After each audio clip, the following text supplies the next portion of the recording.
What's up, Game Nation, and welcome to another video. As we all know, Christmas is right around the corner, and so the Steam Winter Sale just started. If you happen to be still looking for a gift for a friend, or maybe give yourself a little present for Christmas, then worry no more, your boy got you covered. So let's get right into it. So with Metro Exodus releasing next year, I think it's a great time to get the old Metro games for a great price of around €8. In this case, it's even the remastered bundle with added gameplay mechanics like stealth gameplay in the first Metro game, and better graphics of course. So what exactly is Metro? Well, Metro plays after the Third World War, after most of the Earth has been destroyed by nuclear bombs. The game takes place in Moscow in Russia, where most of the citizens were evacuated into the Metro, where they were safe from the nuclear bombs, but now they actually have to venture on the surface to gather new supplies. But the whole surface has been infested with like demon-like creatures who are trying to kill you. Well, all in all, it's a really atmospheric game. It's got great graphics, although some machines actually have trouble running it because it's so demanding. In terms of demand, I'd actually compare it to like Crysis 3. So if your PC can run Crysis 3, you probably can run the whole Metro bundle.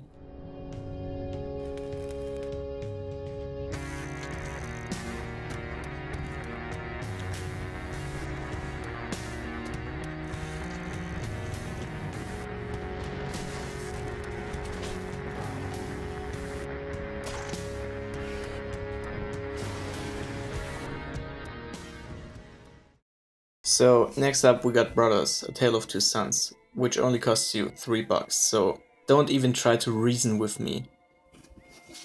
You're better off buying this game than spending these $3 at McDonald's to buy a burger.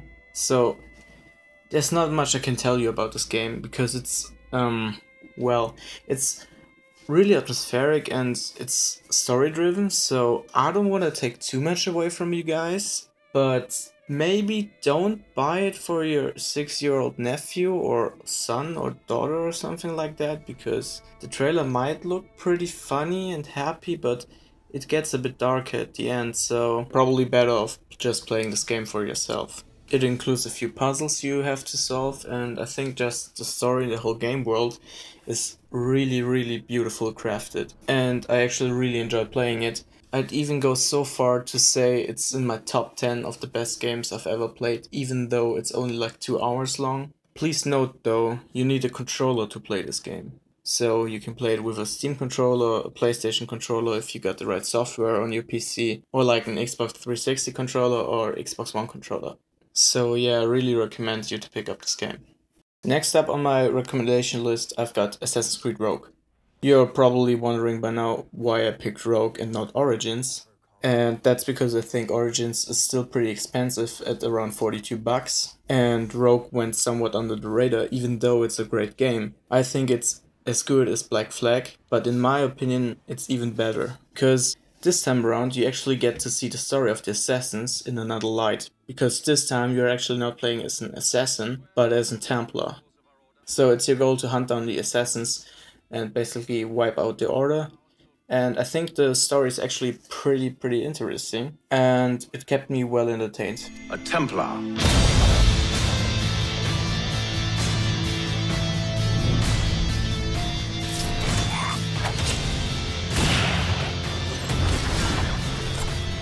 had such hopes for you.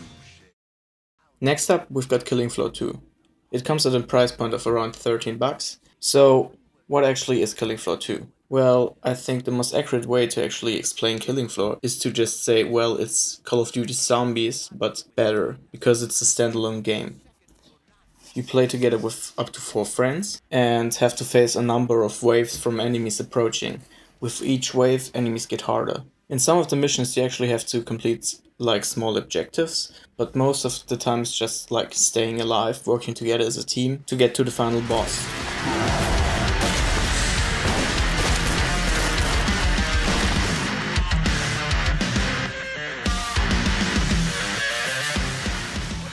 So next up we've got Life is Strange Before the Storm. It costs you around $12 and is a prequel to the normal Life is Strange game. If you haven't played Life is Strange yet, I strongly recommend you to play Life is Strange first, because even if you don't own it yet, it only costs you $5, and in my opinion it's well worth the money. This game is one of these walking simulators, and yeah, I know a lot of people don't like these type of games, but I actually really enjoyed this one. Tell the world to go to hell. Am I wrong to think like that? Oh, good. You're here. Chloe Price. Rachel. Next up we got Orwell. Well, what can I say about Orwell? It's sort of an experimental game, so it's not really made for the fun of doing it. It's more like the new Papers, Please, where you actually have to think about your actions, and in my opinion this game is actually pretty depressing and says something about our society. This game is not named Orwell for no reason, because it's basically built up on the concepts of George Orwell, who wrote the famous story in 1984, where a government is surveilling all of its citizens and controlling them and manipulating them.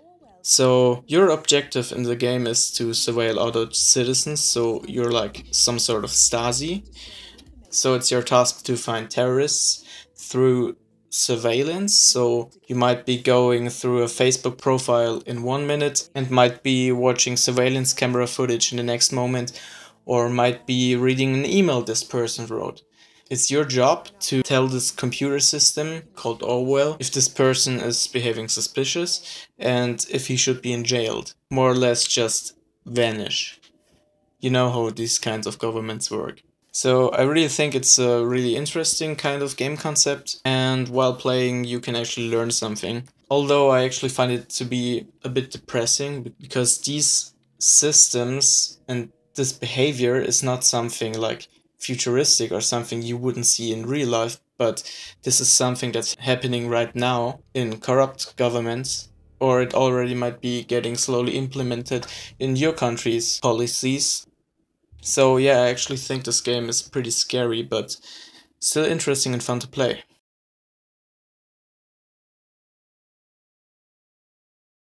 So next up we got To the Moon. Wait, don't leave this video yet. Yeah, I know the graphics are bad. Games don't always need to have great graphics to be actually good games. We all know that.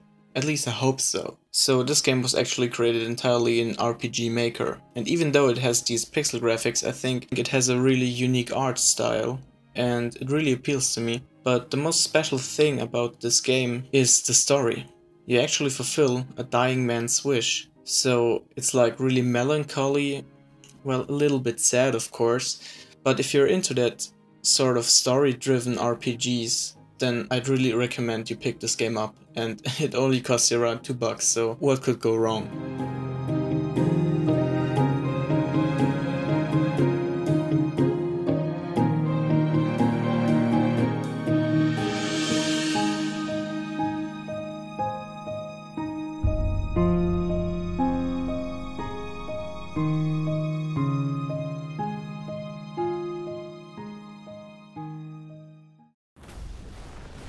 Next up we got Prey. I really don't have too much to say about this game, because I could just simply put it like, did you like Bioshock? If you did, well then just go ahead and buy Prey, because it features like mainly the same combat system. Some people might find it to be, well, too old school, because it is. It feels a bit weird fighting, but I actually found it to be pretty fun and engaging. Like when Wolfenstein rebooted with their series after years of not making a game, I think that this old school combat system still is fun and engaging, and Prey involves also a pretty interesting story in my opinion. We're trapped on a space station where some sort of experiment went wrong, and well, now we actually have to fight the aliens, kill all the aliens on the ship. And what's so special about these aliens is that they can actually turn into like mainstream objects you see around your house. So you might just walk around the room, like try to find this document you're looking for, find some new ammunition or a new weapon, and right after you walk past a chair, this chair might actually turn into an alien behind you and attack you from behind. So you can also get some really nice jump scares out of this game, in my opinion.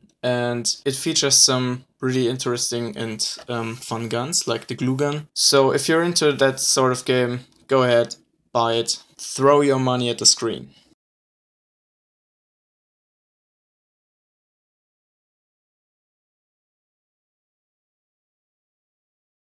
Next up we got Middle-earth, Shadow of War. Well, I think it's actually the most expensive one on this list. It costs you 42 bucks, so yeah, it's really expensive, I get that. But what's so special about this game is not so much the story, because I think it's pretty irrelevant. I didn't really care about it when I played it. And also I think it's not really important that you played the first game. Although it features the same game system, what makes this game so special and great in my opinion. It's called the Nemesis system, where you can actually infiltrate the leadership of the orcs and take them down one by one, or you can even get them to fight by your side and infiltrate their own ranks and kill their own leaders one by one. So yeah, I think it's a really interesting game concept, and I found myself putting really much time into it, just messing around, trying to kill his leader and just trying to build up my own army of orcs who will fight along my side.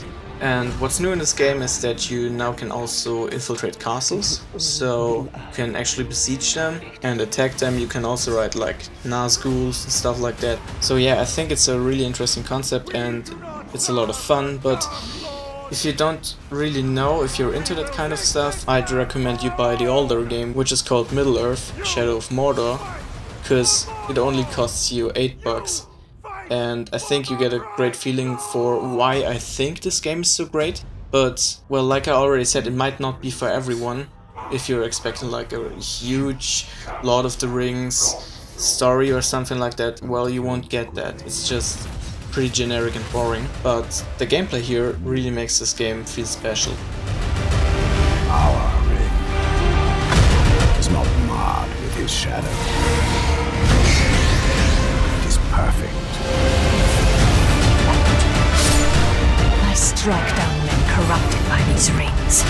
Do not become one of them. And last but not least, we got Remember Me, which probably nobody remembers, because this game went somewhat under the radar, even though I think it's pretty good.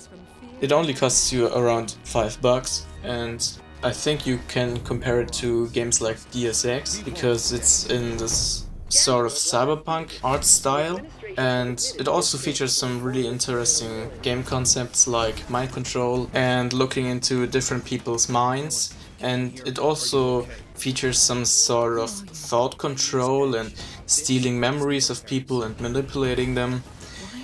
And in my opinion, it also features a really great soundtrack. The whole game takes place in Neon Paris, which I think is just absolutely beautifully crafted. But you have to be warned, because for some people this game is too linear and the combat is not really engaging. But for me it was more like the story and being in the Paris of the future, and also the concept of this whole mind thing that kept me playing this game. And I found it pretty fun, but well, you know, in the end it's always up to you. Now I see the true extent of this consensual dictatorship.